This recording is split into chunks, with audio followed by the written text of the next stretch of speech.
미용사 피부 해부 생리학 강의를 맡은 임주희입니다. 미용사 피부의 해부 생리학 같은 경우는 세포와 조직부터 시작해서 골격계, 근육계, 신경계, 순환계, 소화기계, 내분비계, 비뇨생식계까지 구성이 되어 있습니다. 우선 세포와 조직에 대해서 알아보겠습니다. 세포와 조직, 우선 세포의 구조부터 보시면요. 세포는 크게 원핵세포와 진핵세포로 구분되어 있습니다. 원핵세포와 진핵세포는 핵막과 세포 소기관의 유무로 구성이 되는데요. 원핵세포 같은 경우는 핵막이나 소기관이 존재하지 않아서 박테리아가 대표적인 예라고 할 수 있고요. 그리고 진핵세포 같은 경우는 우리가 일반적으로 동식물에 해당하는 그 세포가 진핵세포에 해당이 됩니다. 그래서 세포의 기본 구조는 세포질, 핵, 그리고 세포막으로 구성되어 있습니다. 그래서 저희가 세포를 얘기할 때 세포 같은 경우는 우리 인체의 구조적, 기능적 그 기본 구조라고 얘기할 수 있고요.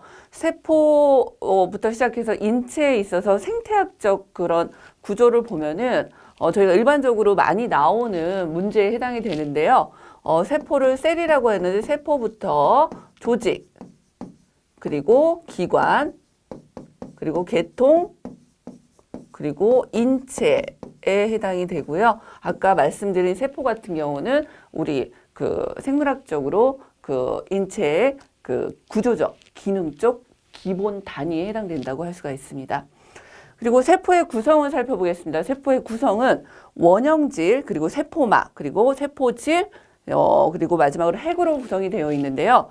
원형질은 생물체를 구성하는 원소로서 물질 대사에 해당이 됩니다. 그래서 생물체는 산소, 탄소, 수소, 질소의 네 원소가 전체 중량의 약 95% 이상 차지를 하고 있고요. 이 밖에 칼슘이나 인, 염소, 황, 나트륨, 마그네슘, 철 등의 원소와 미량의 원소로는 망간, 구리, 요드, 코발트, 아연 등이 구성이 되어 있습니다. 세포막 같은 경우는 선택적 반투과성의 물질 교환에 해당이 돼요. 그래서 세포의 구성에서 선택적 반투과성 물질의 교환이 이루어지는 곳은 어디냐라고 얘기하시면 무조건 세포막이라고 확인을 해주셔야 됩니다. 세포막은 인지질과 단백질로 구성이 되어 있고요. 단백질, 인지질, 탄수화물로 구성된 이중층으로 되어 있습니다. 그 다음 세포질을 살펴보면요. 세포질은 원형질의 수많은 화학물질로 전해질 및 영양소로 구성이 되어 있고요. 여기에 무엇이 존재하냐? 세포 소기관들이 존재합니다.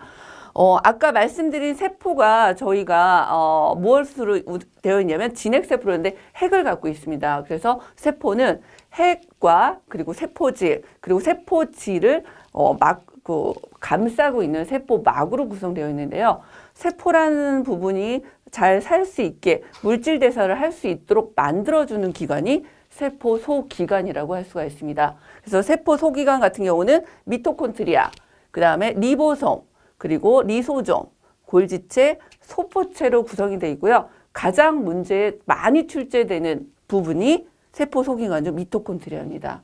미토콘드리아 같은 경우는 세포 내 호흡을 담당하고요. 우리가 살아있는 세포에서는 모두 미토콘드리아 역할이 너무 중요하겠죠. 이유는 에너지를 생산하고요. 그리고 세포 내에 호흡을 담당하고 있습니다. 그래서 세포질 내에 있는 작고 얇은 모양의 세포 기관으로 되어 있어서 문제의 세포 내의 호흡을 담당하며 ATP를 형성하는 세포 소기관은 어디냐라는 문제가 나왔을 때 미토콘드리아라고 정답을 찾아주시면 되겠죠. 그다음 리보솜 같은 경우는 RNA를 함유하고 있고요. 단백질의 합성에 관여합니다. 뭐라고요? 리보솜은 단백질의 합성에 관여하는 세포 소기관이다. 그 다음 리소솜 같은 경우는 세포 내 소화에 관여합니다. 그래서 리소솜은 식균 작용을 하고요. 사세포를 잡아먹는 역할을 해서 노폐물의 처리, 박테리아 파괴를 담당하는 기관입니다. 그 다음 골지체 같은 경우는 적혈구를 제외한 모든 진핵세포에 존재하는 복합성 막계를 구성한 세포 소기관으로서 여기서 중요한 거 기억하셔야 될 거는요. 리소좀이라는 세포막, 리소좀이라는 최종 목적지로 뭐 한다? 선별, 수송하는 역할을 하는 게 무엇이냐라고 하면 골지체라고 답하시면 될 것 같고, 소포체는 세포 내 망상 구조로 리보솜이라는 리보액 단백질 과립이 부착되어 있는 것을 조면 소포체, 과립이 붙어 있지 않은 것을 활명 소포체라고 한다라고 기억해 주시면 될 것 같아요. 그래서 결론적으로 여기서 문제가 잘 나오는 출제 유형은 미토콘드리아, 세포 소기관에 대한 문제가 잘 나올 수 있고요. 그 다음에 세포의 일반적으로 우리가 생물의 기능적, 기본적 구조에 해당되는 건 무엇이냐라고 하시면 세포라고 답해 주셔야 되고, 생태학적으로 구성 계통은 어떻게 돼 있냐라고 얘기하시면 세포부터 조직, 기관, 계통, 인체에 해당된다라고 답을 찾으시면 될 것 같습니다. 개념 잡기 한번 잡고 가겠습니다.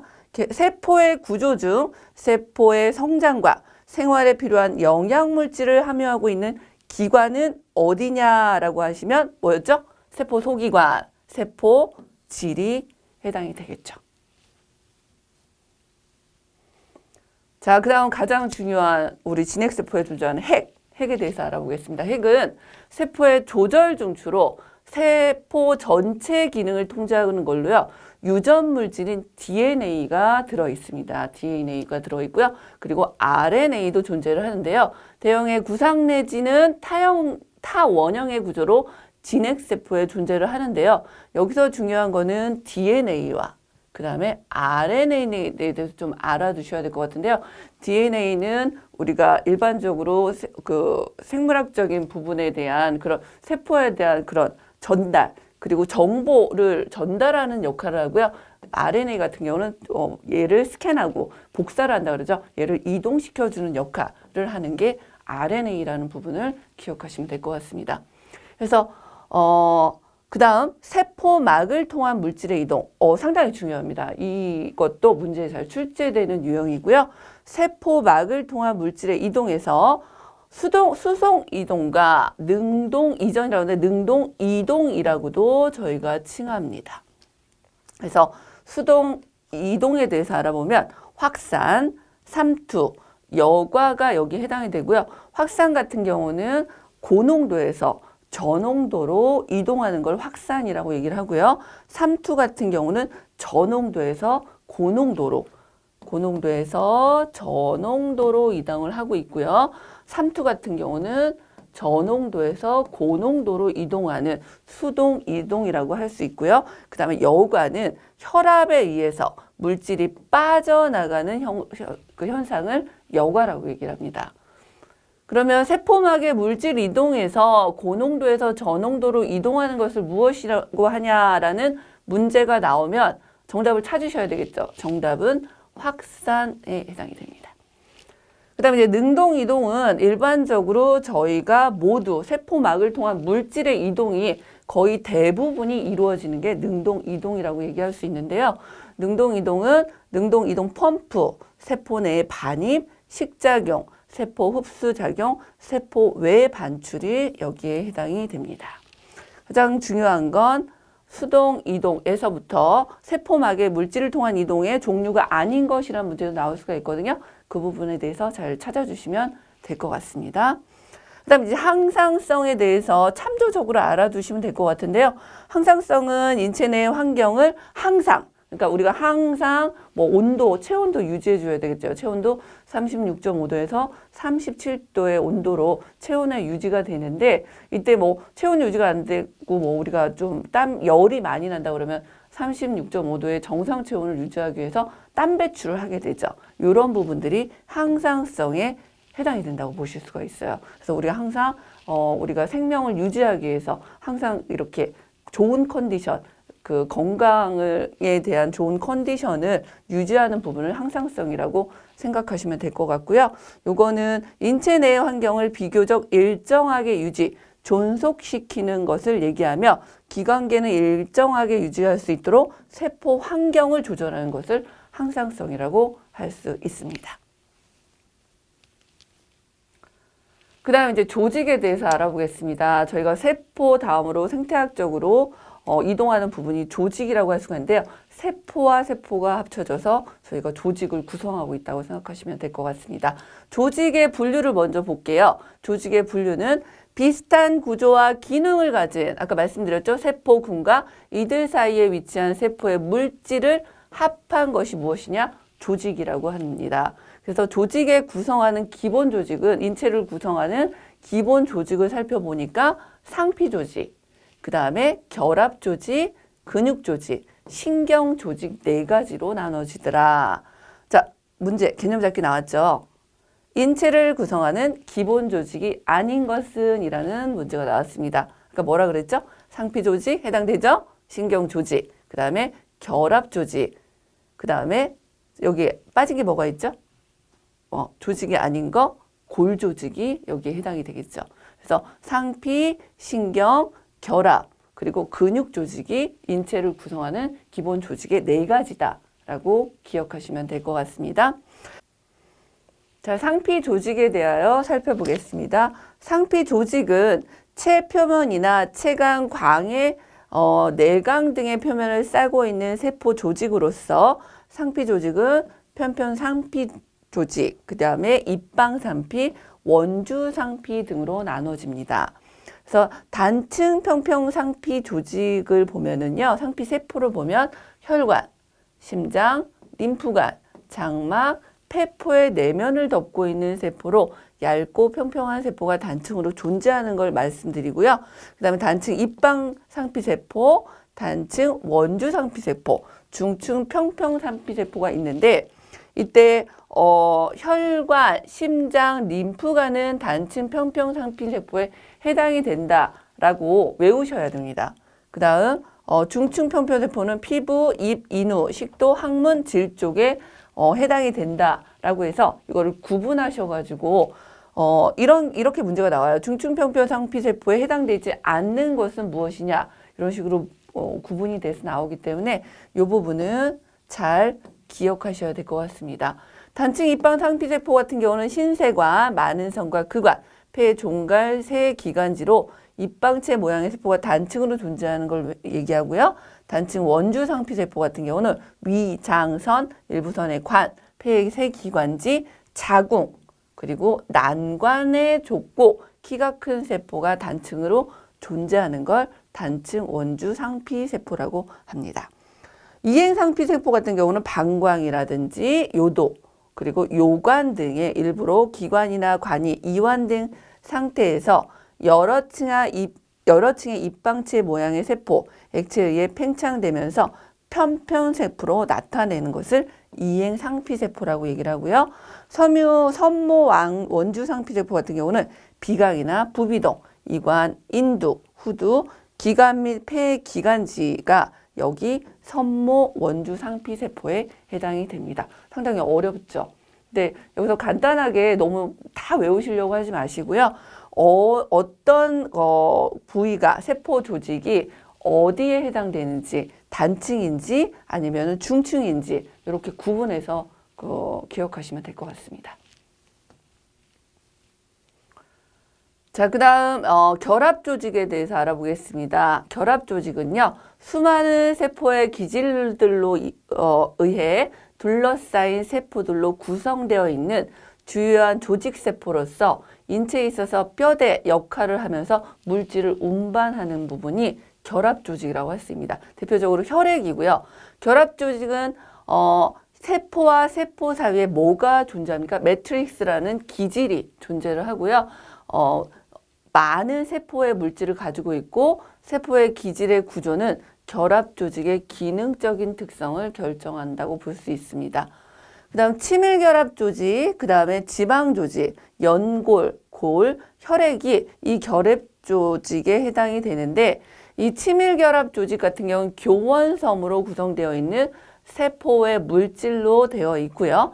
교원섬의 인체에 있어서 가장 일반적인 단백질에 해당이 됩니다.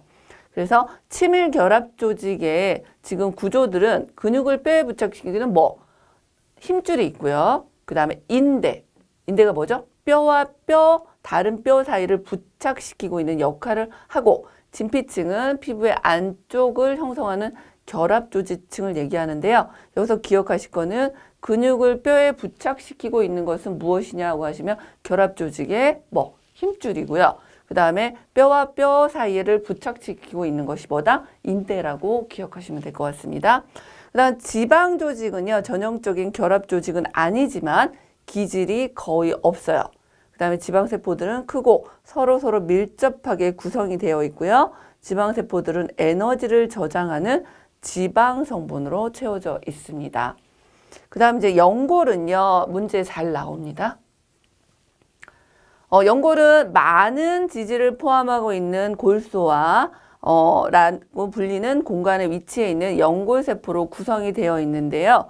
기질 내 교원섬유는 연골에 강도를 주고요. 연골은 비교적 견고하고 지지작용을 하지만 약간 굽히거나 눌러도 본래의 본연으로 회복이 됩니다. 그래서 연골은 혈관이 연골내로 관통하지 않기 때문에 상처를 받은 후에 천천히 치유가 되고요. 조직을 치유하기 위해 영양물질이 쉽게 연골에 도달하지는 못하기 때문이라고 합니다.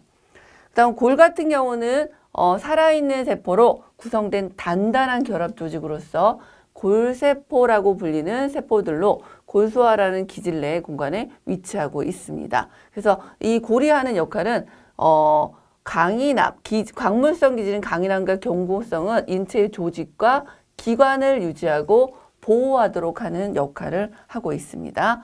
그 다음에 이제 혈액은 기질이 액체성을 띠고 있어요. 그래서 혈액 세포들로 하여금 자유롭게 움직일 수 있도록 하는 특징을 가지고 있고요. 인체에 신속하게 영양분, 산소, 노폐물 등을 운반시키는 역할을 합니다. 이 혈액에 대해서는 뒤쪽에서 좀 더 자세하게 설명드리도록 하겠습니다. 그 다음에 근육 조직입니다. 근육 조직은 움직일 수 있는 수축력을 갖고 있고요. 근세포는 가느다란 실 모양이기 때문에 근섬유라고도 부릅니다. 뭐라고요? 근섬유라고 얘기하고 머슬 파이버라고 얘기합니다. 그 다음 근섬유는 골격근, 심장근, 평활근 세 종류로 나눠져 있습니다. 그래서 골격근은요, 골격에 붙어 있는 근육이고요. 근육 부분으로 체중의 약 40%에 해당이 되고요. 골격에 부착이 돼서 인체 운동을 일으킵니다. 그래서 골격근은 정상적으로 수의근에 해당이 됩니다. 스스로 자유롭게 움직일 수 있어서 수의근이라고 얘기할 수 있고요. 세포마다 몇 개를 가지고 있는 가느다란, 기다란 원주 형태로 되어 있고요. 골격근 세포들은 근육 전체에 걸쳐서 뻗어 있다고 볼 수가 있습니다. 그 다음 심장근은 심장벽에 붙어 있는 근육을 얘기하고요. 혈액에 펌프 작용하는 능력이 있고요. 불수의근입니다. 스스로 움직일 수 없고요. 자율신경계에 영향을 받습니다. 그 다음 평활근 같은 경우는 심장을 제외한 유관기관의 벽을 형성하며 내장근이라고도 얘기하고요. 내장벽을 이루고 있는 부분이 평활근이라고 할 수 있고요. 또한 자율신경계에 영향을 받으면서 스스로 움직일 수 없는 불수의근에 해당이 됩니다. 그 다음 무늬가 없어서 가로무늬 줄이 없다. 그래서 민무늬근이라고도 얘기를 합니다. 그 다음 신경조직은 뇌와 척수, 신경을 형성하고 있고요. 인체의 활동을 통합시키거나 조절하는 역할을 하는 게 신경이라고 할 수 있고요. 말 그대로 신호를 전달하고 신호를 받고 전달하면서 저희가 생각을 할 수 있고 그리고 저희가 활동을 할 수 있게 만들어주는 게 신경조직, 그 신호를 전달하는 기관이라고 생각하시면 될 것 같습니다. 그래서 개념 잡기 한번 보시면 신경세포에서 뉴런과 뉴런의 접속 부위는 무엇입니까? 라고 하시면 뉴런이 모아있는 그 기관이에요. 거기가 어디냐면 시냅스에 해당이 됩니다.